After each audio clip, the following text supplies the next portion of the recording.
comienza Monos en Infinita. Una mirada profunda a la semana política con el estilo mordaz y descarnado de Camilo Férez y Gonzalo Miller y la inconfundible conducción de nuestra Connie Stipicic en directo y en plataformas por la 100.1. Esto es Monos en Infinita. ¿Cómo les va, monos queridos? Son las 8 de la noche con 4 minutitos. Gonzalo Miller, Camilo Férez, ¿qué tal? ¿Cómo están? Aquí hola, en todo lo que es la pre... Además que hace mucho rato que no había una semana como esta, ¿no? ¿De qué? De que pudimos, desde Arica, nunca mejor dicho, desde Arica a Magallanes, que es donde está nuestro feria hoy día, celebramos a Chile, un triunfo de Chile más de un año. ¿Verdad? Más de un año. Y celebraron los colocolinos, celebraron los de la U. Todos los chilenos. Sí, qué bueno. Sí. Qué bueno. Un poco más, para mi gusto fue un poco más colocolino de lo prudente el triunfo de la Roja. Pero bueno, así son las cosas. Oye, efectivamente estoy desde Punta Arenas. Yes. Y quiero decir que llego a un evento y se me acerca Cris de Punta Arenas y me dice: Monos en Infinita, soy fan del programa. Por favor, así que mándale saludo a la Connie, me dijo. Saludos no dijo nada a ti, Gonzalo. Yo estoy siendo está fiel bien. de... Pero no, extensivo a todos los monos. Obvio, manda a la conductora y a través de ella a todos nosotros. Pero para que vean aquí. Qué bueno, saludos a Cris entonces. Oye, ya, yo los voy a bajar a la realidad rapidito, ¿ah? Con esa luz preciosa que tiene Camilo, que nos ilumine un poquito para la conversa. Sí, igual es fome eso. ¿Cómo carreteáis con luz en Punta Arenas, Luz? Fere nos va a enseñar después cómo se carretea con luz. No, carreteáis un poco más tarde nomás. Claro. Hay que ser flexible. O cerrar la cortina también. Eso. Siempre se puede. No, decía yo, va a ser bueno ponerle un poquito de luz, porque ya llevamos varias semanas hablando del caso Monsalve desde que estalló, pero esta fue una semana particular. Marca un hito, marca el punto de inflexión. En prisión preventiva Manuel Monsalve en la cárcel de Rancagua, eso es un hecho, 4 meses de investigación, y vamos conociendo más detalle y vamos viendo cómo este tema, lejos de salir de la moneda, lo que hace más bien es anquilosarse en la moneda. Y ya se está hablando de si hubo o no hubo un pacto de silencio, si el presidente tiene o no tiene que pedir perdón, no dar explicaciones públicas. Pensar que esta cuestión pretendía ser un pacto de silencio hasta después de las municipales me parece que también es un poquitito descabellado, que es la idea que planteó hoy día el presidente de la UDI. No, ahí nos pasamos 4 pueblos. Pero que las cosas se hicieron mal, y a estas alturas parece que no basta con reconocer que se pudieron haber hecho de una forma distinta. Hay que avanzar en algo más para quebrar un poquitito esta idea que se está instalando con fuerza de un pacto de silencio, aunque fuera por 3 días. ¿Gonzalo, Camilo? Bueno, yo creo que, es verdad, primero que está el nivel de asombro que nos tiene acostumbrado el guionista de Chile, que, claro, pasamos del martes y como que aquí tenemos al ex subsecretario de Interior preso y no pasa nada, o sea, y vamos a lo siguiente, ¿no? Y vamos a lo siguiente. Se empieza a instalar una lógica donde que es muy compleja para la moneda, ¿no? Que es la red Monsalve. O sea, el entorno inmediato, después un segundo entorno que ya...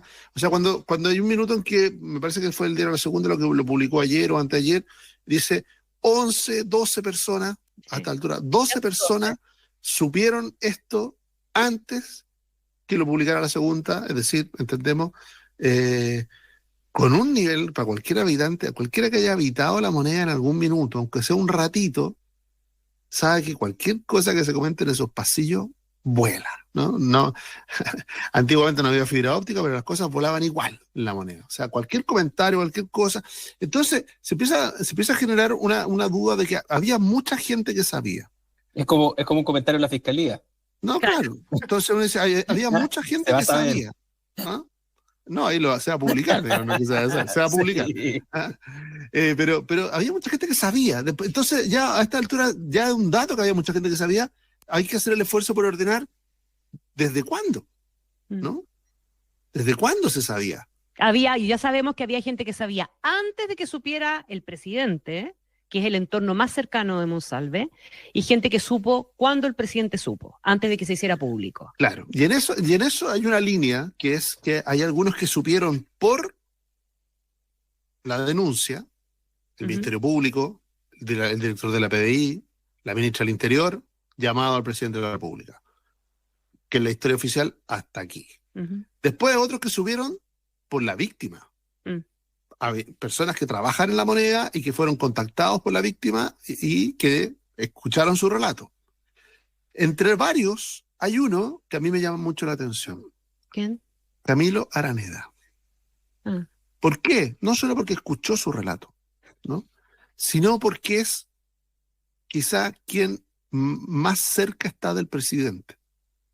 Como escuchó el relato directamente de la víctima, uno entiende que lo escuchó en la semana que va del 24 de septiembre al 27, más o menos, son esos días, ¿no? Porque esto fue el lunes, martes, miércoles al viernes, por eso 24 al 26. Respecto de él, solamente para agregarte que respecto de él, hoy día el Clinic publica que habría disuadido a la denunciante de hablar con la ministra de la Mujer una semana antes de que se supiera la denuncia. Entonces, es una persona que trabaja en La Moneda, que escucha este relato y que no hace nada, no le cuenta a nadie, no le cuenta a sus amigos algo tan grave que acaba de escuchar, le dice que no haga nada. Y le recomendó pedir una licencia médica. Que ella toma finalmente. Sí. Entonces, uno dice, bueno, si una persona que no solo trabaja en La Moneda, sino que es amigo personal del presidente, ¿cuánto se demora en escuchar un relato así? ¿Y correr al presidente? Y contarle a alguien. Porque si yo supiera algo así, tendría que pedir 3 audiencias, y no sé si me las darían, para poder hablar con el presidente. Pero Camilo Araneda era cosa que prendiera el WhatsApp. Entonces, es muy complejo lo que vamos a empezar a conocer. De hecho, Camilo Araneda ya, entiendo, declaró en la fiscalía. Entonces, bueno, bajo ese supuesto, que triste decirlo así, pero vamos a saber lo que declaró. No nos vamos a hablar mucho en saber lo que declaró. Pero está puesto en una hebra que es muy compleja porque Camilo Araneda puede hacer tambalear todo lo que hasta ahora dábamos por cierto en esta versión de que es el director de la PDI que llama a la ministra del Interior, que llama al presidente. Que no deja de ser cierta. No, ese hilo es correcto. Lo que tú estableces es que tal vez el presidente ya sabía por otro lado. Claro, Camilo Araneda, y parte de la declaración del Estado hoy día en esta publicación del Clínica, él dice que no se lo comentó a nadie más. A nadie más. Claro, lo que pasa es que a esta altura las suspicacias se van a instalar de manera... Ahora, pero es algo más que suspicacia, Bosconi. Sí, está bien, pero todo el relato que se hace, Gonzalo, de la reacción del presidente, yo creo que da cuenta de una sorpresa. O sea, nada apunta que el presidente lo hubiera sabido antes, ni por Camilo Araneda, ni por nadie. No sé, a esta altura yo la capacidad de asombro todavía no la pierdo. Claro. Todavía no la pierdo, lo reconozco. Pero Araneda le dice a la fiscalía, y esta parte del testimonio, que él no compartió esto con absolutamente nadie. Está buena las distinciones que hace Gonzalo, porque por un lado, ¿cierto? Está efectivamente esta narrativa y esta parte que le encanta a Gonzalo, tal como lo conversamos en la mañana, Connie. Está toda esta narrativa que es la de los canales formales de información que siguen un curso y que tienen un ripio. Voy a repetir el mismo argumento, tienen un ripio que oscila entre el discurso legal, ¿cierto?, que busca despejar del todo un flanco que abrió el propio presidente en su conferencia de prensa, que es la idea de la omisión de denuncia. Entonces, ese relato, que es el mismo que repite el presidente en su declaración, pone mucho énfasis en que tenía la información cabal, de forma tal de poner también mucho énfasis de que no tuvo omisión de denuncia. Porque él ya sabía que esto estaba siendo investigado, él ya sabía que no sé, y por lo tanto eso se despeja. El problema que te genera es que al tener toda la información, se te abre la otra omisión, que es la omisión de despido. Y ese es el problema político. Ahí entonces lo que vuelve inexplicable es cuál es el razonamiento del presidente si tiene toda la información para dejar pasar esa cantidad de horas antes de tomar una. O de ahí se cuelga la oposición para la idea del pacto de silencio, porque aquí nos hace trampa Gonzalo, porque el pacto de silencio de Evelyn Matei no apunta a la otra línea que abre él, que es muy plausible y que es muy interesante de estirar, ¿cierto?, de aquellos que supieron ya no por los canales formales y qué fue lo que hicieron con esa información o qué fue lo que pretendieron hacer, desde disuadir a la víctima, todo eso está súper oscuro, vamos a ir viendo luz sobre eso, pero son elementos que son anexos al... Me imagino que Evelyn Matei, en esta carrera, ¿cierto?, por parearse con el gobierno, con el presidente o con la ministra del Interior, y no conversar con José Antonio Kast, que la viene buscando hace rato, no pretendía hablar con Camilo Araneda por esto. Entonces, por lo tanto, ella apunta a otra idea con el pacto de silencio. Pero tenéis primero esa tensión, que ahí yo sí te tomo el punto, Connie, yo creo que esa hay que descomprimirla de alguna manera. El presidente tiene que... A uno le va quedando la sensación de que sea porque... Se nos olvida un detalle. El presidente, si es que no recibió más información que esa, se juntó a solas con Manuel Monsalve. Lo que es un error, yo creo que eso Otro de los errores.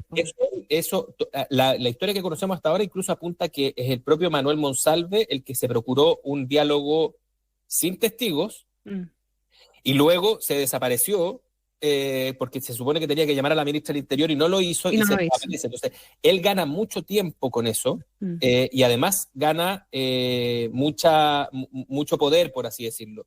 No estoy diciendo que lo vaya a usar, ni mucho menos, pero aquí hay un diálogo que no conocemos, que solo conocen dos personas, y eso es súper complicado para esto porque te presta para todo tipo de especulaciones.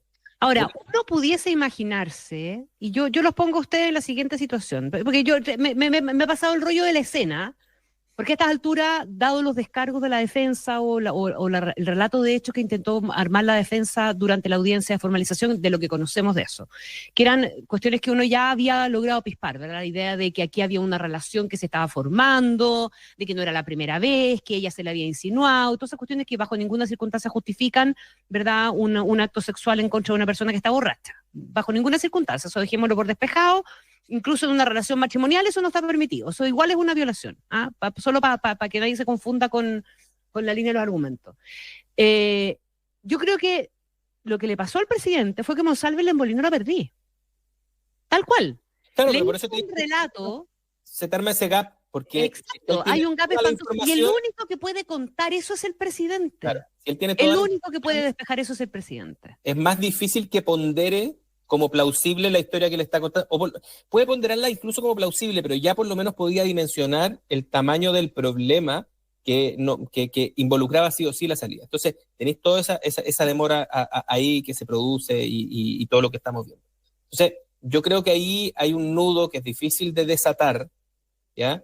Yo creo que lo que hace la oposición, mira, a mí en particular no me gusta, pero tampoco de arrancar vestiduras, y tampoco me parecía razonable que la vocera de gobierno en su minuto hablara de una red de corrupción cuando el caso estaba al frente, digamos. Que puede ser que después la investigación ¿cachai, no?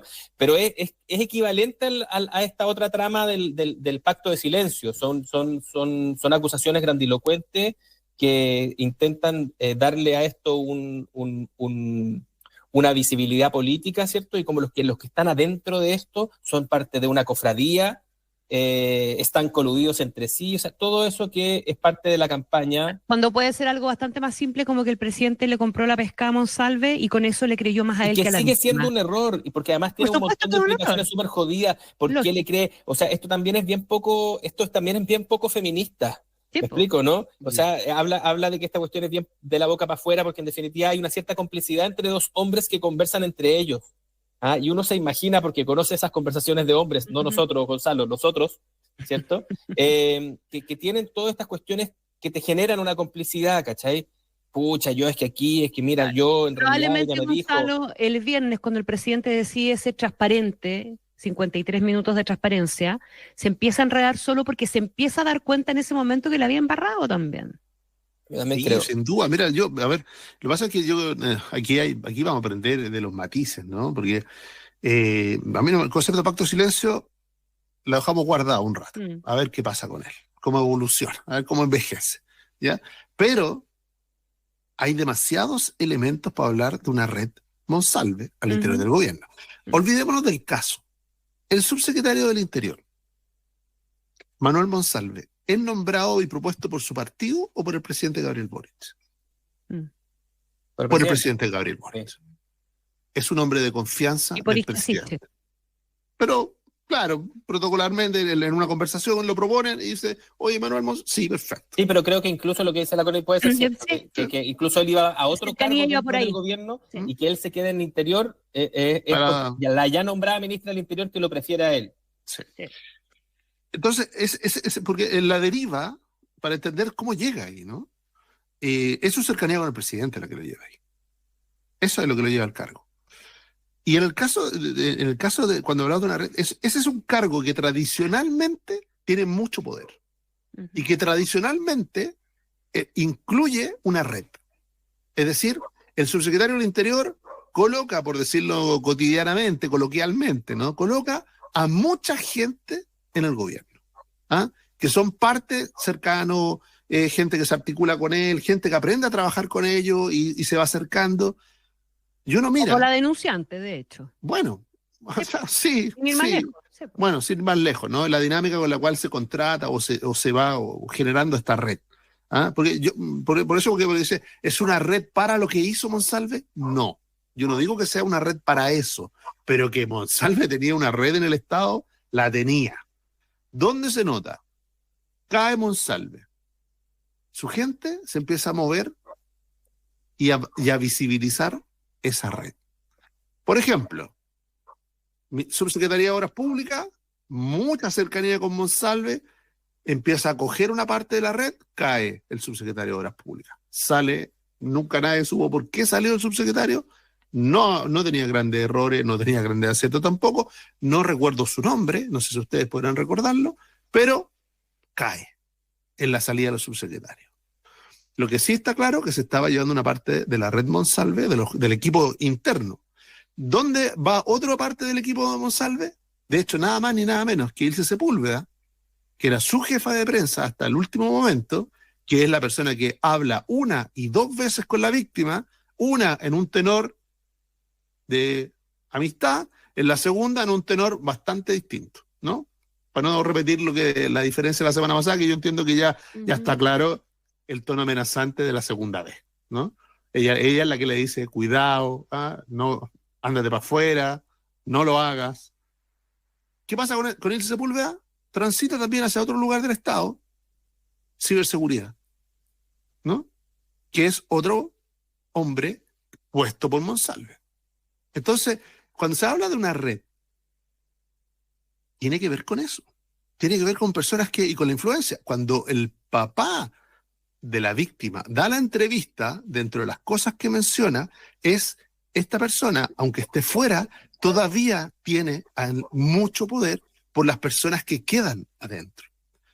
Y solo para terminar, la demostración de que sí hay una red, es que esa red está siendo extirpada de alguna manera en la medida que se visibiliza por el propio gobierno. El primer interesado en que la red Monsalve se desarme es el propio gobierno. Ok, pero eso saca del pacto al gobierno. No, por eso yo digo que el pacto de silencio lo dejo guardado a ver cómo envejece. Porque la declaración de Camilo Aranea, vamos a ver también hacia dónde evoluciona. Claro, pero esa no es una decisión de gobierno, y por lo tanto no está motivada. Recibe ese relato y lo guarda para sí como una bomba, le aconseja no ir a hablar con la ministra de la Mujer. O sea, ¿en quién estaba pensando Camilo Aranea?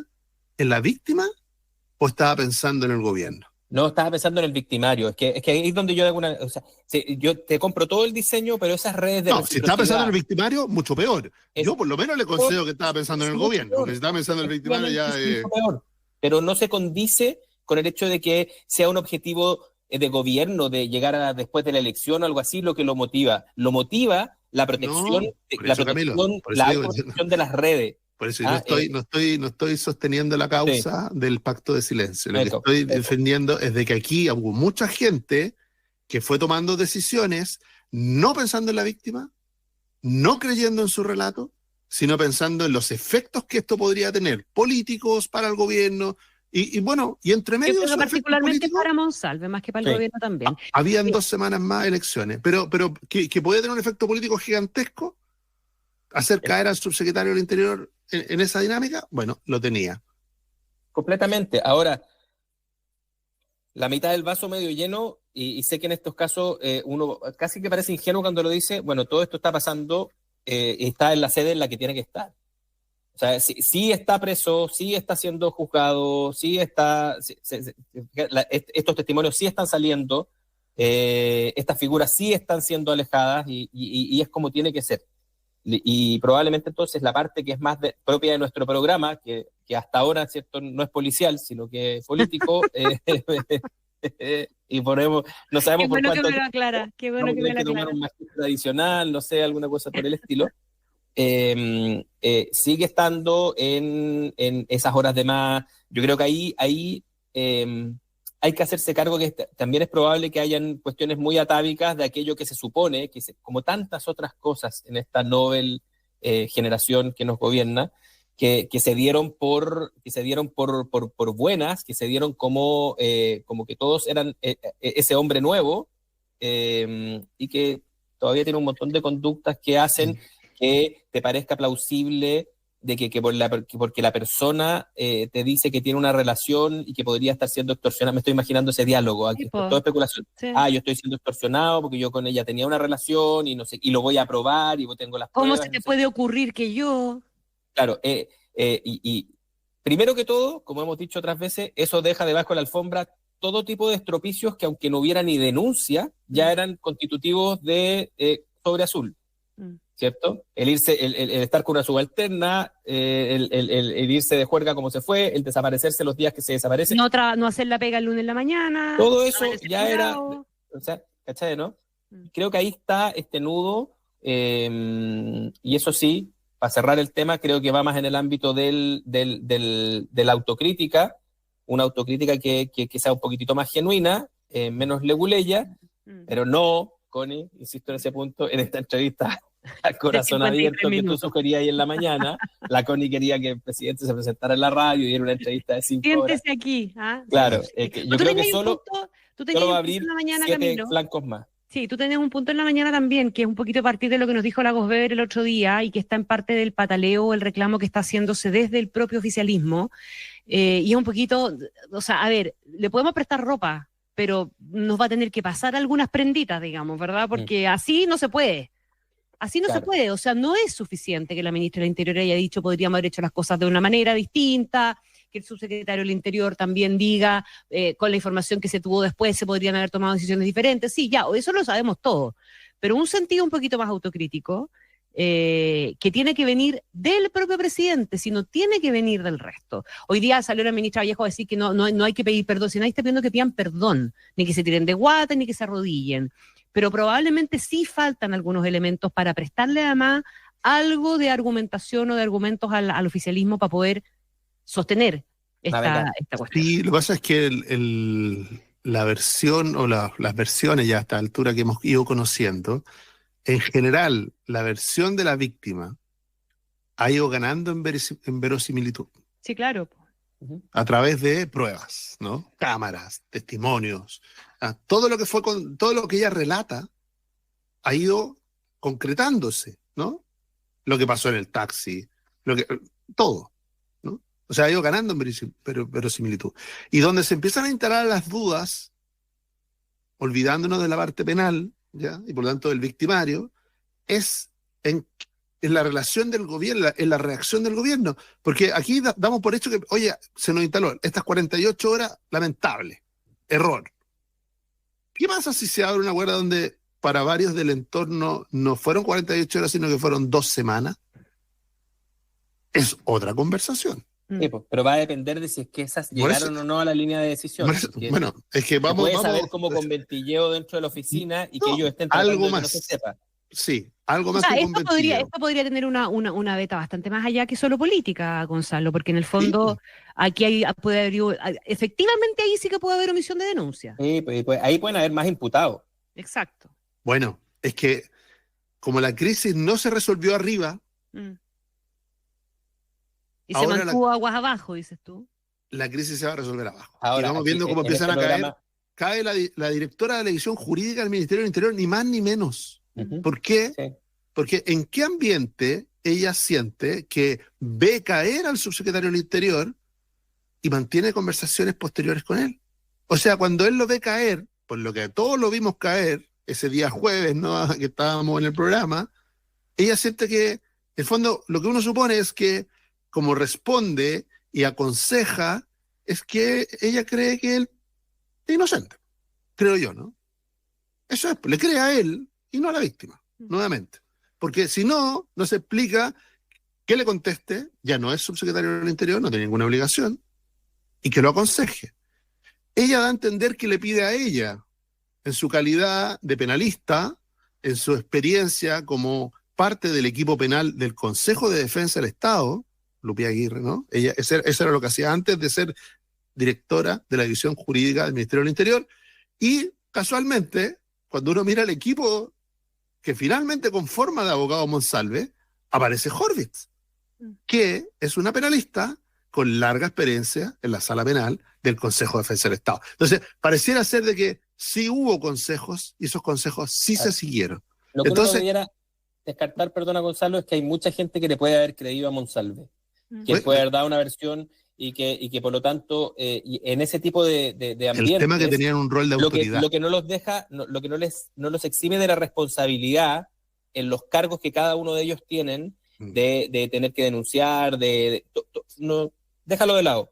Pero sí puede pasar en este tipo de casos de que haya mucha gente que le cree su versión, que además por la naturaleza de las pegas que realizan, sí sean sensibles a que esto puede ser una operación o un montón de cosas, digamos, y meterse en una dinámica en la que probablemente se les nuble la razón. ¿Ah? No, pero en esa misma línea, Camilo, y para seguir con este personaje, que vamos a ir de personaje en personaje, porque aquí hay muchos personajes que están conectados. En este caso, esta persona, el gobierno consideró que, debido a lo que había hecho, debía salir, dejar su cargo. Y yo lo entiendo que eso no es un premio, ¿no? Claro. Sale de su cargo, asume su responsabilidad política respecto de eso. Pero esta persona estaba sirviendo ese cargo, dejando congelada su plaza en el Consejo de Defensa del Estado, justamente en la sala penal. O sea, Lupia Aguirre va a volver ahora, el lunes, a la sala penal del Consejo de Defensa del Estado, que está querellado contra Monsalve. Bueno, pero tendrá que inhabilitarse, pues. O sea, es que lo que está en cuestión es si puede volver o no, ¿no? No lo sé. Porque no salió como un premio del gobierno, ¿no? Oye, se nos pasó la primera media hora, les cuento. Wow. ¿Vamos a la pausa? Vamos. A la vuelta tenemos varios temas más. Vamos a conversar de la declaración de Andrés Chadwick en calidad de imputado en el caso Audio. Nos enteramos después de que supiera ahí la filtración no operó la previa. Y también hagámonos cargo de las críticas del presidente Gabriel Boric a los grandes empresarios. El presidente Boric hablándole aparentemente al 30% que hace reaccionar al ministro Marcel, que mañana se va a juntar con todo, que ya comenzaron a responderle en el día de hoy. Vamos y volvemos.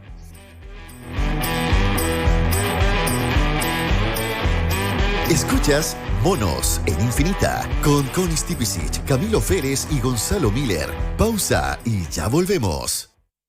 Cuando llegas a ese momento de tu vida de grandes decisiones, como cuando te vas a vivir solo o cuando decides emprender, también es el momento de pensar en tu salud, con el mejor plan para tus planes, pensados especialmente para ti. Colmena está contigo, con acceso a clínicas y centros médicos privados de primer nivel y orientación médica telefónica gratuita. Desde siempre y hoy, más que nunca, Colmena está contigo. Minbu presenta Historias de Hogar. Este es uno de los tantos panoramas improvisados por Marta y Julio en su nueva casa. Oye, mi amor, que está rico el día. ¿Salimos a andar en bici? Ay, que se me echó la yegua. Estoy viendo una peli. Ya, sal de la cueva, po. O le digo la palabra mágica a la Susi. ¿Vamos a la calle?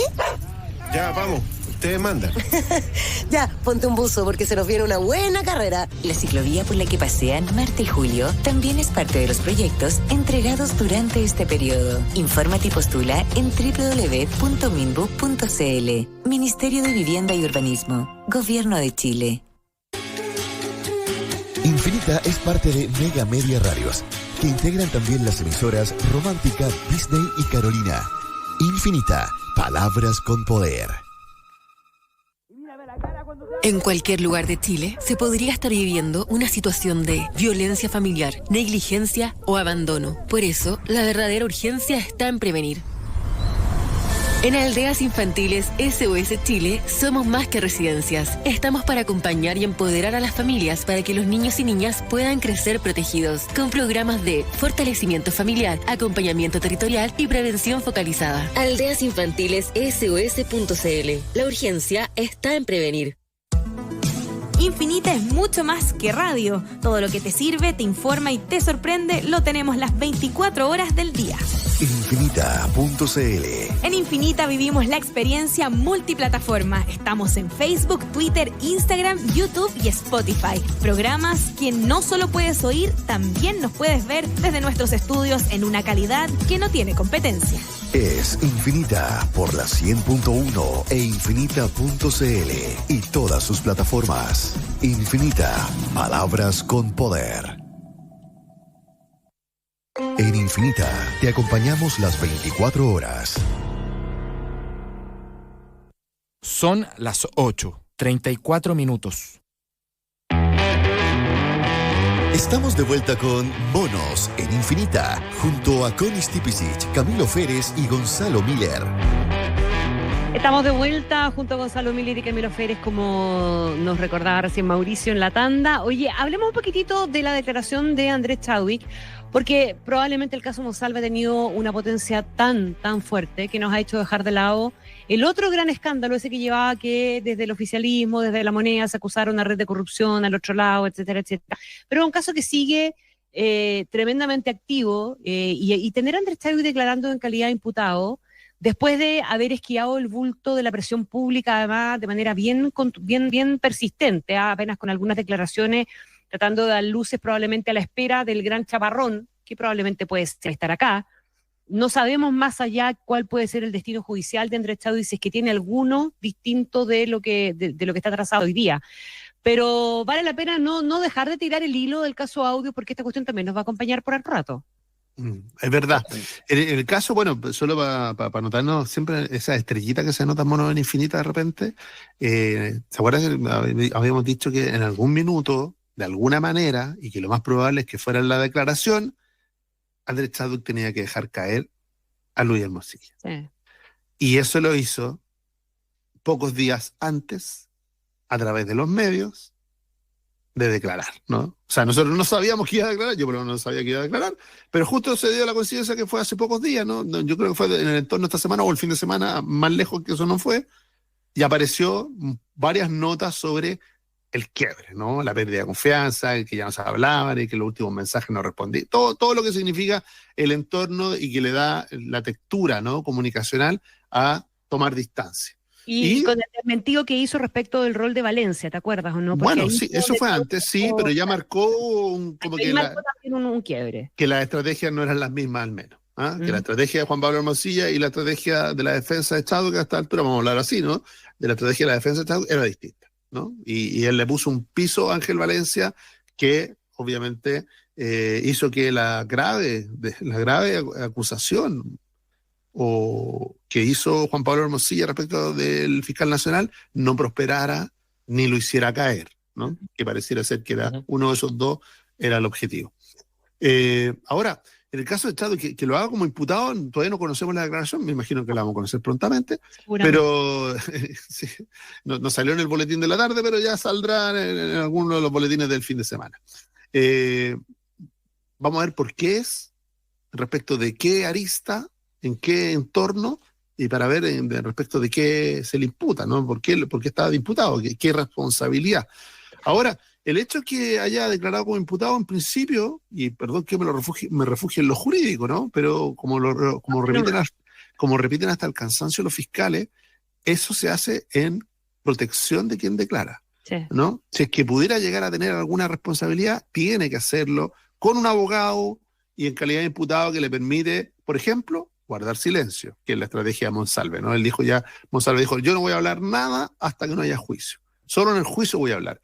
Que es una estrategia legítima y válida. En este caso, Chadwick sí decide declarar. Él no guarda silencio y responde, claro. La otra calidad es lo que lo podría haber hecho como testigo, pero como testigo está obligado a responder las preguntas, no puede guardar silencio, y además no podría verse acompañado jurídicamente. No él. La calidad no elige él. No, y no se elige solamente esto. Pero la fiscalía muchas veces la determina en función de que en la duda, siempre como imputado. Ojo, que yo creo que no es tan así. Yo creo que tiene mucho que ver también con la estrategia de la fiscalía y con el objetivo. si el objetivo fuese, por ejemplo, solamente y considera que la información que tiene que entregar Andrés Chadwick es relevante para configurar los delitos de Luis Hermosilla, por darte un ejemplo, probablemente parte llamándolo como testigo. E intenta obtener a través de él información, precisamente porque no puede guardar silencio y un montón de cosas. Algo que hubiera sido parte de esas gestiones. Por eso. Entonces, no es solamente que haya una diferencia de grado de involucramiento, ni que haya una diferencia de protección. También hay una estrategia respecto de qué es lo que se está persiguiendo y qué es lo que se quiere obtener de la persona a la que se cita. Lo que se entiende que se está persiguiendo, en este caso, tiene que ver con la arista Jalaf, el famoso caso del Parque Capital. Sí. Y o sea, aquí lo que se está persiguiendo hoy día, entendemos, es la parte de los chats en la cual Luis Hermosilla se jacta de cercanía de gestiones y de saber antes de, ¿cierto?, un conjunto de elementos que son importantes para la tramitación de ese proyecto, ¿cierto? Y involucra a Felipe Ward, entre paréntesis. Exactamente. Pero obviamente está condimentado con todos los otros chats en los que se habla ya de este famoso ACH o mi amigo o no sé qué, ¿cierto? Donde él ofrece en esto que su hermano ha denominado el lobby legal, ¿cierto?, a su principal agente de poder, que es Andrés Chadwick, como garantía o por lo menos como narrativa de cuánto él puede hacer, ¿ya? O sea, yo creo que por ahí está la mano. Que tengan estrategias distintas hace que este caso probablemente vaya a tener bastantes más elementos durante el tiempo. Yo creo que aquí no hay que pasar por alto lo que decía Gonzalo recién. Andrés Chadwick contraviene la tesis de Juan Pablo Hermosilla sobre el fiscal Valencia. Eso permite que ese caso, esa acusación no escale, y uno podría decir que deferentemente la fiscalía también ha hecho que no nos enteremos antes de que va a declarar, ni tampoco de su declaración. O sea, él toma también una posición que no es solamente una posición jurídica, sino que también dice en esto, donde probablemente van a haber distintas instituciones que van a ser bombardeadas, yo estoy eligiendo no voy a decir un aliado porque puedo ser un poco pasado de pueblos, pero al menos yo no voy a tener más enemigos que amigos, ¿cierto?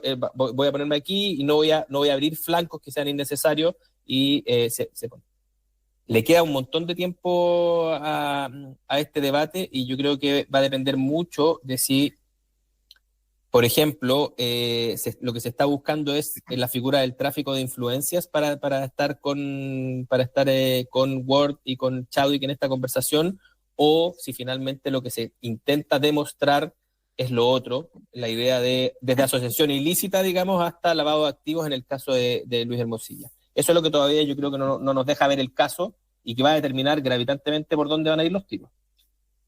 No sé si tú como abogado, Gonzalo, pensáis lo mismo, pero yo creo que esa va a ser la distinción. Sí, yo estoy de acuerdo. Yo creo que Chadwick, que al momento que vio la oportunidad, porque el hombre sabe de estrategia, el hombre sabe de oportunidades, y vio el conflicto Hermosilla Fiscalía, tomó partido inmediatamente y posicionó su defensa y le dio continuidad a eso, y parte de la declaración, yo creo que la vamos a conocer quizás no en no en el mismo día, no viene corriendo el Sherpa ahí con la declaración, pero no ha llegado todavía, pero va a llegar. Sí. En la similitud con los casos que me llamaría mucho la atención que no la leyéramos el fin de semana. Claro, en el prurito político, ya que estábamos haciendo ese recuerdo, la renuncia de Andrés Chadwick finalmente viene precedida de una presión bien parecida a la que estamos viendo hoy día del oficialismo, Connie, con La Moneda, que es que en ese minuto decía, ya no tenemos cómo más defenderte, o sea, o tú habláis, esa es la presión, la estoy poniendo en coloquial, pero o hablas o haz algo, porque en definitiva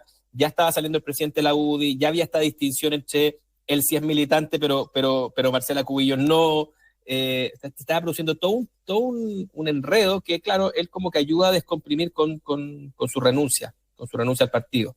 No estoy diciendo con esto que el presidente tenga que renunciar, pero estoy hablando de que había una presión y hubo una descompresión, y eso, ojo, para sacar lecciones, tiene efectos sobre la politización del entorno de casos que judicialmente todavía a ambos les queda un montón de tiempo. Así es. Ya, los voy a llevar, les voy a hacer una pregunta. ¿Ustedes son optimistas, pesimistas, guión ideológicos? ¿El optimismo y el pesimismo tienen asociaciones ideológicas o no? Lo pregunto por lo que dijo hoy día el presidente, que pareciera que hablándole un poquitito al 30%, cosa a la que recurre de vez en cuando, y lo digo sin ironía, lo digo bien en serio, arremetió con todo contra el sector privado después de haber tenido en una jornada anterior durante el día también una intervención donde hablaba de la idea de dialogar, de si había alguien que pensaba distinto, sentarse a conversar, etcétera, pero al renglón seguido arremete contra el sector privado y dice que la baja inversión nacional obedece al pesimismo ideológico de los grandes empresarios. Podemos controvertirlo rápidamente diciendo que parece que el presidente entiende poco cuál es la lógica con la que se mueven los empresarios, digamos, ¿verdad? Porque muy ideologizados podrán estar algunos, pero son empresarios al fin y al cabo y lo que les importa es que les funcione el negocio. Sí.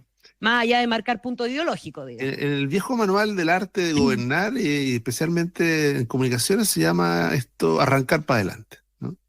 No quiero que me pregunten. Es el término técnico. Es el término técnico. Arrancar para adelante. ¿Sí? No quiero que me pregunten más por Monsalve. Llevo 2 semanas callado. Me arreglo con los empresarios.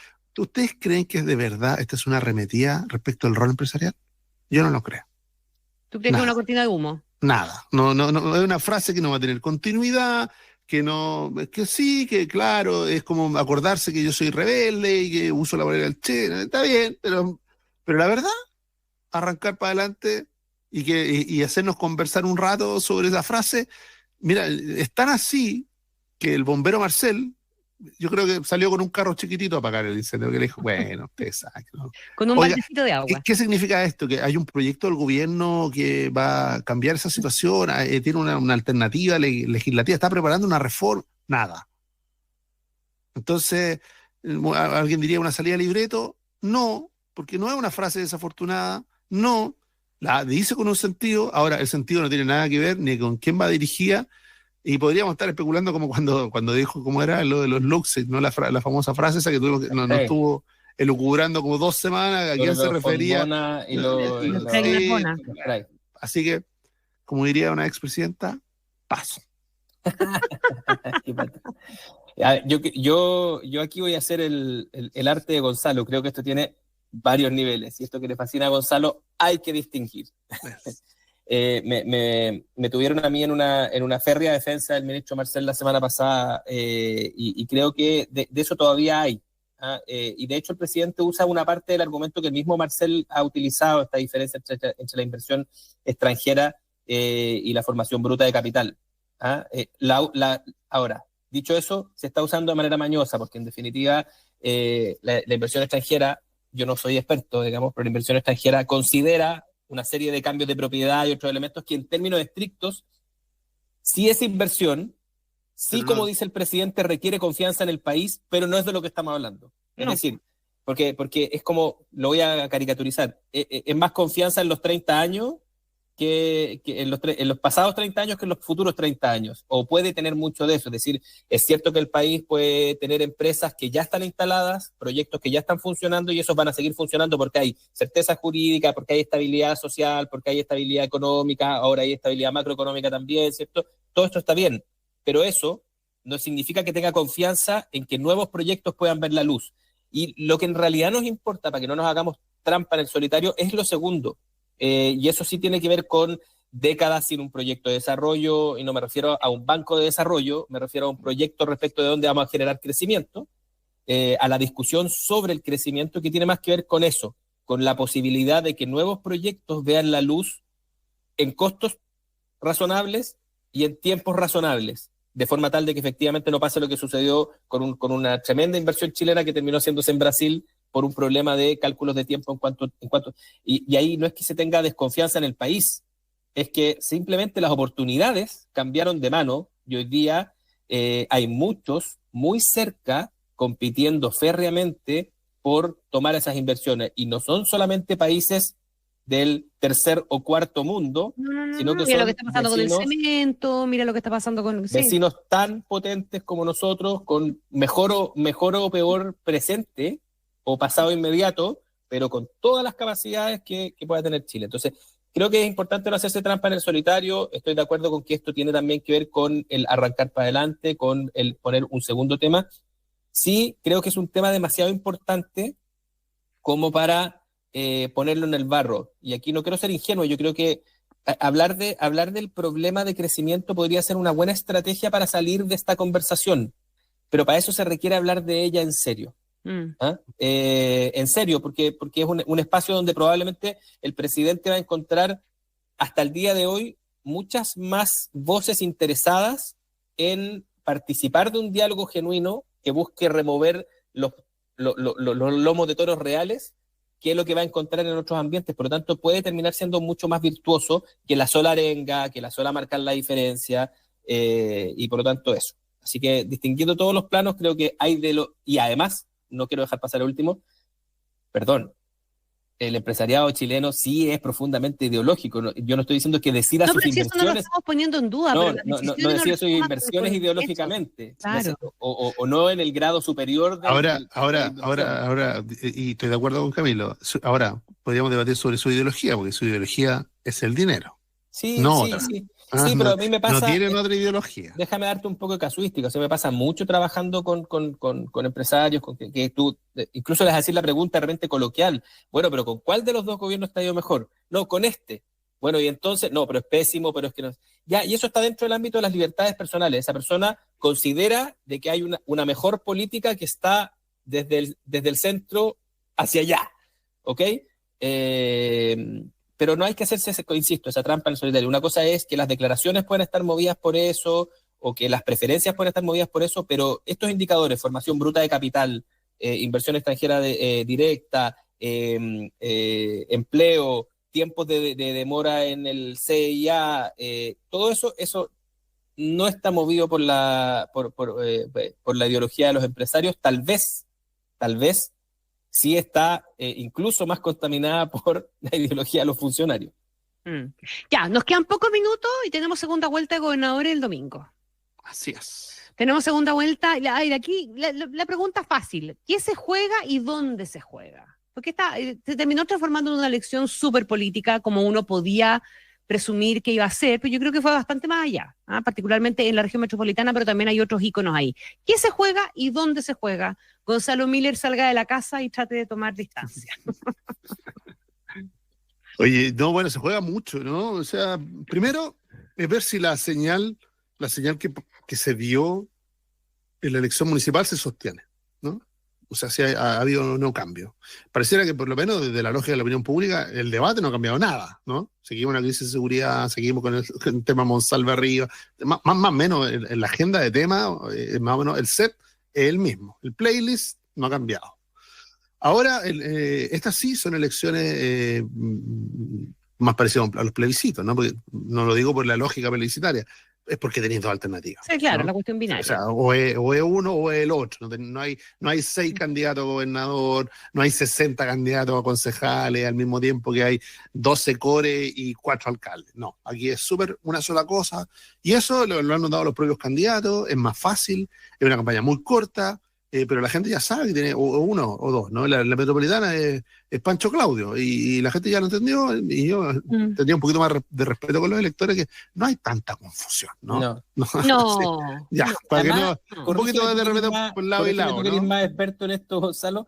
Además, si uno piensa así como fríamente, la confusión podría darse más por el candidato independiente que por el candidato de partido. De coalición, digamos. De coalición. O sea, porque si tú tenés dos nombres iguales, lo siguiente que tenía el marcador de posición que te da la coalición, el partido, la pertenencia. Entonces, es como un arma de doble filo. Porque, y de nuevo, a pesar de que estamos aquí y todo mirando desde aquí, mirémoslo con los ojos, hay muchas, aquí son 11 regiones, todas a segundas vueltas, no son todas iguales, ¿no? Hay más o menos 6, 7 que se tienden a parecer. Es un enfrentamiento entre Chile Vamos y el oficialismo. 6, 7, diría yo. Podríamos llegar hasta 8, que tienen esa calidad. Y después tenemos, por ejemplo, Los Lagos, ¿no? Donde Republicano enfrenta a Chile Vamos. Hay 2 candidatos de oposición. ¿Qué va a pasar? Hay una incertidumbre respecto, primero, al nivel de participación. Segundo, ¿qué va a hacer la izquierda? ¿Va a votar por uno de los dos? ¿No va a votar por ninguno? Hay una incertidumbre fuerte, pero que la oposición va a ganar los lagos, no hay ni una duda. El otro extremo, en la segunda región, la región de Antofagasta, compite el oficialismo contra el exoficialismo. ¿Por qué? Porque el actual intendente Díaz era el oficialismo, de hecho era por el Frente Amplio, se movió como muchos, ¿no? Ahora es independiente PPD, me parece, no sé si dónde lo pone el oficialismo, en Canillo lo pone, no sé, pero enfrenta a una exministra de este gobierno, que será radical, pero es exministra o ex radical, ya a esta altura tampoco lo sé. Ese es el enfrentamiento en Antofagasta. Un poquito de realismo mágico en una tierra que siempre nos da sorpresa Antofagasta, pero es un enfrentamiento entre dos oficialismos. Yo creo que en el caso por lo menos de las expectativas, ¿no? Chile Vamos espera tener una muy buena elección, es decir, de las 11 espera ganar entre 5 y 6. O sea, la mayoría. De haber tenido una. De haber tenido no, o sea, 6 más una que ya tiene, porque ya ganó la región de Aysén, serían 7. Esa es más o menos la expectativa de Chile Vamos.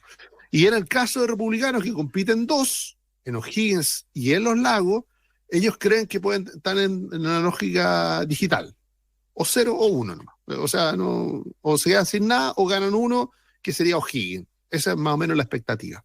Y después tenemos a 2 figuras independientes fuera de pacto, Claudio Rego y René Zafirio, en la Araucanía, que pudieran provocar ahí una mini, ahí digo yo en el caso de Zafirio, una mini sorpresa, porque la oposición tiene la mayor votación de la Araucanía, pero aquí hay que tomar un elemento. En general, el caso convenios terminó haciéndole daño a la gran mayoría de los gobernadores, incluido el gobernador de la Araucanía, ¿no? Que en este caso era de derecha, pero también está golpeado por el caso convenio, y eso ha puesto a Zafirio en una situación extraordinariamente competitiva, le ganó la primera vuelta y tiene en una elección muy cerrada la Araucanía, que sería algo extraño.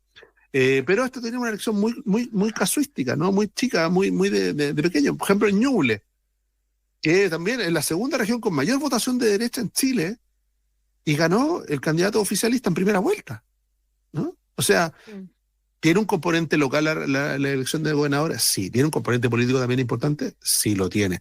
En la mezcla de ambos, yo creo que las señales que se van a terminar produciendo son, primero, Chile Vamos y Evelyn Matei, que se ha jugado en esta elección como en poca, yo creo que va a salir bien, feliz, va a tener muchos gobernadores en varias regiones, algunas bastante importantes.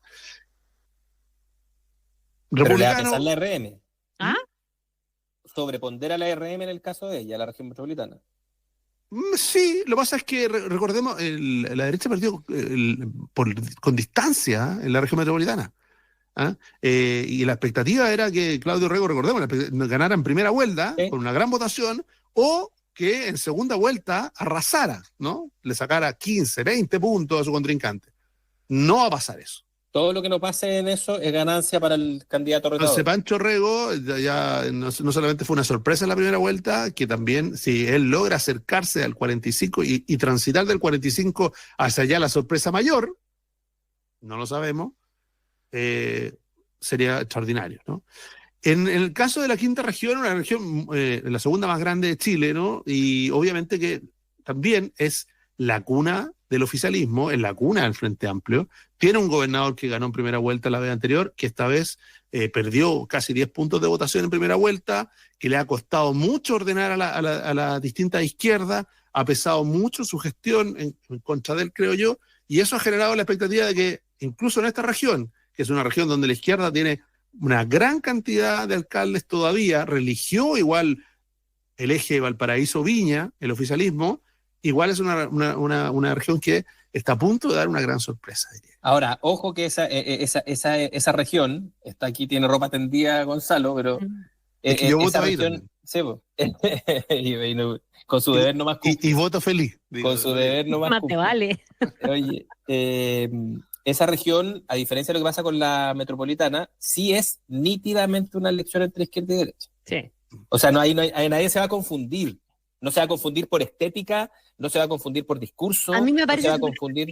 lo que está pasando en la región metropolitana, fíjate, porque no es una elección entre izquierda y derecha, es una elección que es entre apruebo y rechazo, entre gobierno y oposición, entre el meritócrata y el privilegiado, entre el lo nuevo y lo el viejo. príncipe, entre el joven y el viejo. Tiene muchas dicotomías que uno podría tomar, pero además los representantes de el representante de la derecha, esto lo desarrolló latamente Carlos Peña, por lo tanto yo no lo voy a hacer con tanto talento, y ni tampoco comparto punto a punto, pero sí algo hay. Es decir, el representante de la derecha le está hablando a un público que tradicionalmente, ¿cierto? Exacto. Mientras que el otro es Orrego Larraín, ha hecho de esta la elección sobre la experiencia, sobre que es una tentación tan propia de los políticos. Yo siempre me acuerdo de lo mismo, cuando Hillary Clinton hacía el teléfono rojo, y como que ella pensaba que su gran baza ganadora iba a ser el momento en el que los norteamericanos se preguntaran quién contestaba el teléfono rojo, y que obviamente su experiencia iba a arrasar, mientras había un candidato que le estaba hablando a un público completamente nuevo que no estaban viendo. Lo mismo pensó Soledad Alvear cuando usó con su experiencia, digamos, como el gran activo frente a Bachelet, y fue barrida porque las circunstancias estaban en otra parte. Y pasa eso, ¿cierto? La región metropolitana tiene otros tintes, está más cruzada, y por lo tanto va a ser más difícil de leer en ese código tan absoluto. Y además está lo que dice Gonzalo, que aquí hay un candidato que probablemente estaba caro, digamos, para pasar a segunda vuelta cuando tomó el desafío, cuando tomó el testigo. Fue el cuarto, quinto, sexto, no sé, candidato que estuvo, y fue el único que no tenía nada que perder y que lo tomó, y ojo, está forzando una segunda vuelta, y la forzó con poco apoyo del resto de los candidatos, o sea, con distancia con Claudio Orrego, pero es él nítidamente el que está pasando a la segunda vuelta. Y aquí, bueno, vamos a estar, si es que aquí si pasa lo obvio que gana Claudio Orrego, pasan menos cosas, van a pasar menos cosas que si pasa lo inesperado, que es que gane Francisco Orrego, porque ahí sí nos vamos a tener que empezar a preguntar nuevamente, pero más profundidad, por ese público que no vemos, que no medimos, que no conocemos, y que para que pase para que pase algo y que dé vuelta esta elección, va a tener que haber ido a votar, y va a tener que haber marcado preferencia, y va a haber que empezar a preguntarse de una vez por todas por qué. Si se levanta una ola de la naturaleza que escribe Camilo, esto puede terminar en algo muy, muy potente. O sea, este cálculo que hice yo, que es de la racional, de la historia electoral, de los candidatos, de la lógica chica de la otra, se puede ir chao y transformarse en una ola, como ocurrió en el 2021, ¿no? Donde gente que iba ahí y de repente se subió arriba de la ola y terminaron gobernando. Puede terminar en un 9-2, hasta altura uno no podría descartar. Ya pues, lo vamos a ver el domingo, y lo vamos a ver tempranito además, porque lo bueno además, al contado. Sí, entre 6 a las 6:30 y a las 7, los más aburridos a las 7. Yo sí solidarizo con los vocales de no, pero esta vez son 2 montones. No, está bien, pero espérate. Pero les tocó 2 días y además una segunda vuelta. O sea, es como que esta tenía castigo. Sí. Esta tenía castigo. Señores, un abrazo enorme, que tengan un estupendo fin de semana. Nos hablamos y nos vemos. Nos vemos. Chao. Chau. Chao, chao.